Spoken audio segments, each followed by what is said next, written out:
El camino espiritual a seguir por un buscador. Karma, acción desinteresada. Bhakti, devoción y amor. Jnana, yoga, meditación. ¿Qué es el Ananya Yoga? Es concentración y renuncia. Vamos a reflexionar sobre los versos 6 y 7 del capítulo 12 del Bhakti Yoga, el camino del amor y la devoción, del Bhagavad Gita. En este verso, Krishna nos explica cuál es el camino espiritual a seguir por un buscador. Y dice: oh Arjuna, el hijo de Prita, verdaderamente aquellos que renuncian, sannyasa, a todas las acciones en mí, pensando en mí como la meta suprema y adorándome con resuelta devoción y meditando jnana, para ellos yo me convierto en el Salvador y rápidamente los libero del océano de nacimiento y muerte del samsara. Fíjate bien que en la primera parte de este verso, Krishna nos indica el camino a seguir. Nuestra práctica, nuestra sadhana, debería incluir 1. Sannyasa, renunciar a todas las acciones a él. Es decir, en nuestro camino debemos incluir el karma yoga. Pensar constantemente en él como el único refugio y la meta más alta.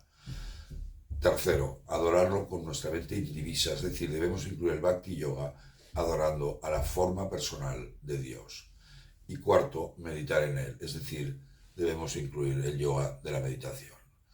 Y fíjate que en la segunda parte de este verso, Krishna está afirmando que así él se convierte en el Salvador y lo eleva desde el océano del samsara, el ciclo de nacimiento y muerte, transformando la ignorancia del hombre en conocimiento. Si seguimos esta práctica, el Gita nos dice que nos liberará. Fíjate que nos está diciendo que solo él puede liberar al hombre. Y también nos está diciendo que así lo hará para todos los hombres sin ningún tipo de distinción.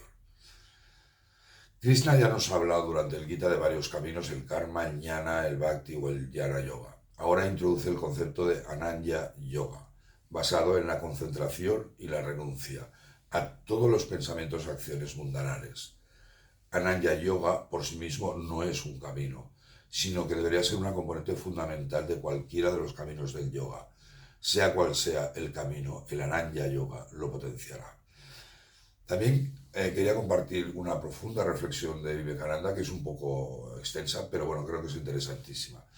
Y en una de sus conferencias, eso está transcrito en la conferencia que dio, decía: Arjuna preguntó a Krishna, aquellos que con constante atención siempre te adoran y aquellos que adoran lo indiferenciado, lo absoluto, de estos, ¿quiénes son los más grandes yogis? Era un poco, en el vídeo anterior ya habíamos explicado este verso, pero la respuesta de Krishna fue: aquellos que concentrando su mente en mí me adoran con eterna constancia y están dotados de la más alta fe, son mis mejores adoradores, son los más grandes yogis. Aquellos que adoran a lo absoluto, lo indescriptible, lo indiferenciado, lo omnipresente, lo impensable, lo omnicomprensivo, lo inamovible y lo eterno, controlando el juego de sus órganos y teniendo la convicción de la igualdad con respecto a todas las cosas, la ecuanimidad. Ellos también están ocupados en hacer el bien a todos los seres. Solo venid a mí. Pero para aquellos cuyas mentes han estado dedicadas al absoluto no manifestado, la dificultad de la lucha a lo largo del camino es mucho mayor, porque es en verdad con gran dificultad que cualquier ser encarnado recorre el sendero del absoluto no manifestado. Se refieren a los ñanis. Aquellos que, habiendo ofrecido todo su trabajo a mí con entera confianza en mí, meditan en mí y me adoran sin ningún apego a nada más. A ellos pronto los elevo del océano de los nacimientos y muertes que siempre se repiten, como su mente está totalmente apegada a mí. Bueno, y seguía, decía, y Vivekananda decía, aquí se hace referencia al jnana y al bhakti yoga. Se puede decir que ambos han sido definidos en los versos anteriores. El jnana es grandioso, es alta filosofía, y casi todo ser humano piensa, curiosamente, que seguramente puede hacer todo lo que le exige la filosofía. Pero es realmente muy difícil vivir verdaderamente la vida de la filosofía. A menudo somos propensos a correr grandes peligros al tratar de guiar nuestra vida por medio de la filosofía.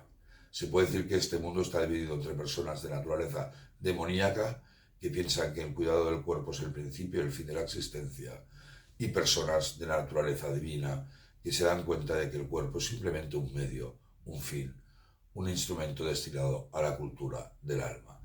El diablo puede y de hecho cita las escrituras para su propio propósito, y así el camino del conocimiento parece ofrecer justificación a lo que hace el hombre malo, tanto como ofrece incentivos a lo que hace el hombre bueno. Y este es el gran peligro del jnana yoga. Pero el bhakti yoga es natural, dulce y gentil. El bhakta no toma tantos altos vuelos como el jnani yogi y por lo tanto no es propenso a tener recaídas tan grandes. Hasta que las ataduras del alma desaparezcan, por supuesto que no puede ser libre, cualquiera que sea la naturaleza del camino que tome el hombre religioso. Muchas gracias, Om Namaste.